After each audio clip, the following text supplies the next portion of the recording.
నేను నిన్ను విడువను, నిన్ను ఎడబాయను, నువ్వు నిబ్బరం కలిగి ఉన్నావు. నిబ్బరం కలిగి ధైర్యంగా ఉన్నావు. చాలు కదా జీవితానికి ఆ మాట చాలు. నేను నీకు తోడై ఉంటాను, నీ అంత ఎవరు నిలబడలేరు, నేను నీకు తోడై ఉంటాను, నిన్ను విడువను, నిన్ను ఎడబాయను, నువ్వు నిబ్బరం కలిగి ధైర్యంగా ఉండు. చాలు ఇంకా జీవితానికి.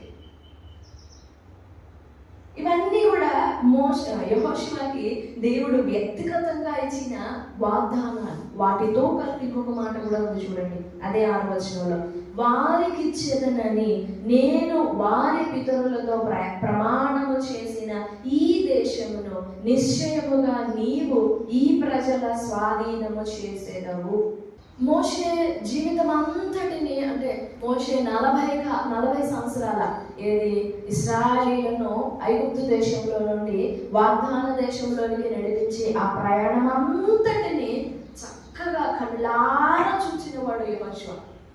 మిగిలిన ఇశ్రాయేలు అందరూ కూడా చూశారు, కానీ వారిలో కొంచెం ప్రత్యేకించి చూసిన వాడు యెహోషువ. ప్రత్యేకించి చూశాడనే చెప్పాలి, ప్రత్యేకంగా చూశాడు. అందరూ చూశారు, అందరిలో యెహోషువ కూడా చూశాడు, కానీ ప్రత్యేకంగా చూశాడు. అయితే ఈ 40 సంవత్సరాలు మోషే నాయకత్వాన్ని బాగుగా ఎరిగినవాడు యెహోషువ. బాగుగా ఎరిగినవాడు, అర్థం చేసుకున్నవాడు, గ్రహించుకున్నవాడు. ఇక 40 సంవత్సరాలు ఎండ్ అయిపోతుంది అన్నప్పుడు ఆ లాస్ట్ మూమెంట్ లో ఆ యోర్దాను సమీపానికి కనాను దేశపు బోర్డర్కి వచ్చేంత వరకు దేవుడు మోషేతో ఉండడం, మోషేకు తోడై ఉండడం, మోషేను నడిపించడం, మోషేతో మాట్లాడడం, ఇదంతా యెహోషువ చూస్తూనే ఉన్నాడు. లాస్ట్ మూమెంట్ లో ఇక అక్కడి నుంచి ఆ మూమెంట్ నువ్వు ఇక ఒక్క అడుగు కూడా ముందుకు వేయకూడదు, ఆ కనాను దేశాన్ని నువ్వు చూడకూడదు అని మాట్లాడిన మాట కూడా తెలుసు యెహోషువకి. విన్నాడు.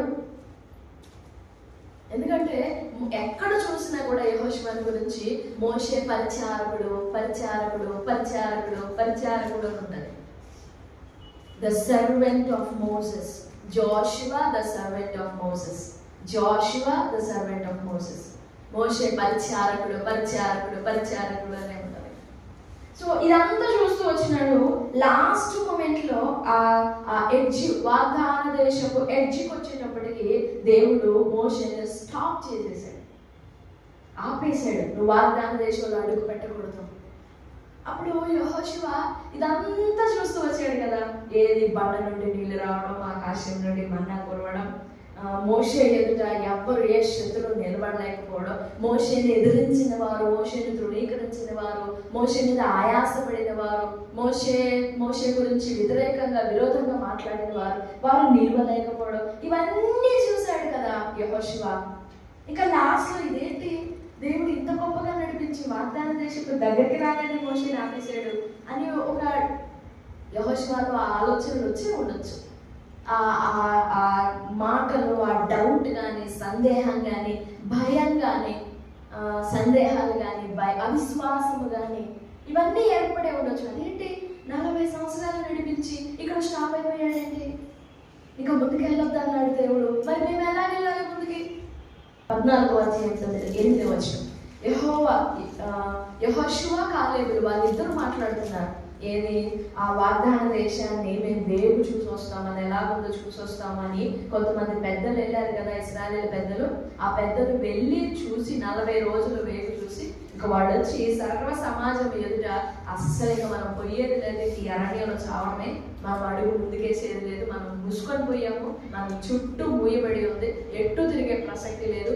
ఆ ప్రజల వాళ్ళు బలవంతులు, సంఖ్యకి బలవంతులే, బలానికి బలవంతులే, జ్ఞానానికి బలవంతులే, అస్సలు వాళ్ళని మనం ఓడించే సామర్థ్యాల శక్తులు లేవని చెప్పి జన సమూహం అంతటిని, ఇశ్రాయేలీలందరినీ కొరవదీశారు వాళ్ళు. ఆ 40 రోజులు చూసిన ఆ పెద్దలు. అప్పుడు జనులందరూ రాళ్ళు పట్టుకొని మోషే మీదకి చంపడానికి, రాళ్ళు రుమ్మి చంపడానికి అని లేచినప్పుడు కాలేబు యెహోషువలు వీరు కూడా పోయి వచ్చారు.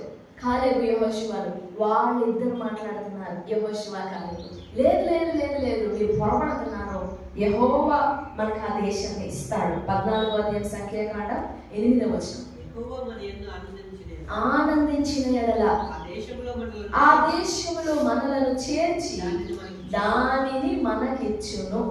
అంతే.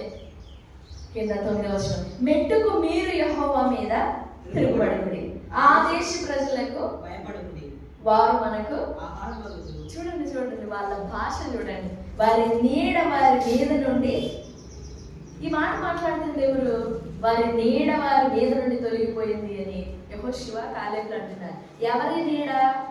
ఆ కనాన్ వేరు చూశారు కదా, ఆ కనాన్ ప్రజలందరినీ చూసి వాళ్ళ మీద నుండి వారి నీడ వారిని విడిచిపోయి తొలగిపోయింది అంటున్నారు. ఆ నీడ వీళ్ళకి ఎలా కనపడింది? మిగిలిన పెద్దలందరేమో నెగిటివ్ లో చూశారు. ఇంకా లేదులే, ఉపికి లేచేది లేదులే, మనం బయటికి పోయేది లేదులే, మనం గెలిచేది లేదులే, మనం సాధించేది లేదులే, ఇక్కడ మరణించడమే, ఇదే మన సాగు, ఇదే మన గోల్, ఇదే మన నాశనం, ఇదే అని అనుకోని వాళ్ళు కృంగిపోయిందే కాక ఇశ్రాయేలు అందరినీ కృంగదీశారు. వారు కృంగిపోయి భయపడి మోషేను చంపడానికి లేచారు.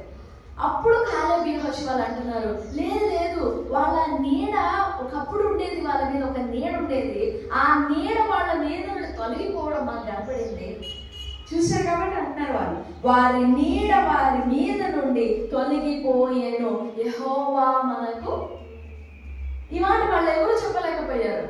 యెహోవా మనకు తోడై ఉన్నాడు, వారికి భయపడకూడనిది. ఆ దేశ ప్రజలకు వాళ్ళు ఎంత ఆజానుబాహులైనా, బలవంతులైనా, శూరులైనా వాళ్ళకు భయపడొద్దు.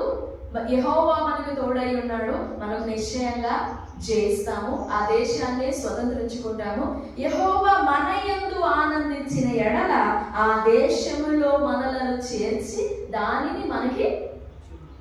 ఆ మాట దగ్గర స్టార్ట్ అయింది 40 సంవత్సరాల పరిచర్య, 40 సంవత్సరాల యాత్ర అప్పుడు స్టార్ట్ అయింది. ఎందుకంటే వాళ్ళు 40 రోజులు తిరిగి వచ్చారు కదా, 40 రోజులకు గుర్తుగా 40 సంవత్సరాలు చేశాడు దేవుడు. అప్పుడు స్టార్ట్ అయింది. యెహోషువ కాలేబులు అప్పటి నుంచి చూస్తా ఉన్నారు మోషే నాయకత్వాన్ని. యెహోవా మన యందు ఆనందించిన ఎడల ఆ దేశాన్ని మనకి ఇస్తాడు అని చెప్పారు కదా. లాస్ట్ మోషే కనాను దేశపు దరికి, ఆ కొనకు, ఆ చివరి కొనకు వచ్చేంత వరకు యెహోషువ కాలేబులు చూస్తా ఉన్నారు మోషేని. ఇక అక్కడ నుండి దాటొద్దన్నాడు దేవుడు మోషేని. నా భావం మీకు అర్థమవుతుందా? అక్కడ నుండి ఆ బోర్డర్ దాటొద్దన్నాడు దేవుడు మోషేని. ఇప్పుడు ఏం చేయాలి? ఎలా పోవాలి? యెహోవా మన యందు ఆనందిస్తే దేశం ఇస్తానన్నారు కదా వీళ్ళు. వాళ్ళ గ్రహింపుని బట్టి, వాళ్ళ విశ్వాసాన్ని బట్టి చెప్పారు కదా, ఆ దేశం మనకి ఇస్తాడు అని చెప్పారు కదా. మోషేమో ఇక్కడే స్టాప్ అయిపోయాడు. మరి ఎలా వెళ్తారు అక్కడికి? అవిశ్వాసం, భయం, దిగులు.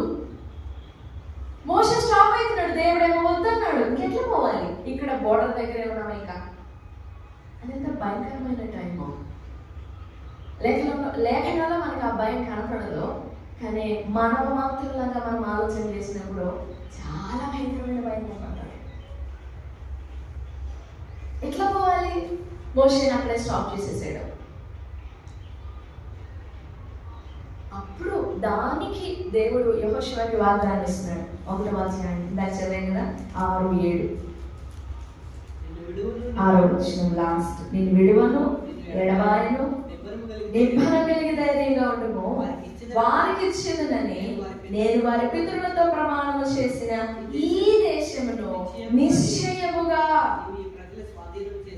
ఎవరో కాదు, నీవు నిశ్చయముగా నీవు ఆ దేశాన్ని ఈ ప్రజలందరికీ స్వాధీనం చేస్తావు. డౌట్స్ అన్ని క్లోజ్ అయిపోయాడు. ప్రామిస్ అన్నమాట. యెహోషువకి దేవుడు ఇచ్చిన ప్రామిస్. నిబ్బరంగా ఉండు, విడువను, నిన్ను ఎడబాయను అని చెప్పాను కదా. నీవే ఈ ప్రజలందరినీ ఆ దేశాన్ని వాగ్దాన దేశాన్ని స్వతంత్రించుకున్నట్లుగా నువ్వే నడిపిస్తావు, నువ్వే సహాయపడతావు, నువ్వే చేస్తావు, నీ ద్వారా ఈ ఘనమైన కార్యం జరుగుతుంది. ఇది దేవుడు యెహోషువకు ఇచ్చిన పర్సనల్ ప్రామిసెస్. అయితే ఆ వాగ్దానాలు, ఆ ప్రామిసెస్ అన్నీ కూడా యెహోషువ జీవితంలో ఎందుకు నెరవేరాయి, ఎలా నెరవేరినాయా, అందులో యెహోషువ కొనసాగాడా, నిజంగా ఇశ్రాయేలీయులను యెహోషువ ఆ వాగ్దాన దేశంలోనికి తీసుకువెళ్ళాడా అని అంటే ఇక తర్వాత కొన్ని కమాండ్స్, కొన్ని విధులు ఇచ్చాడు దేవుడు యెహోషువకి.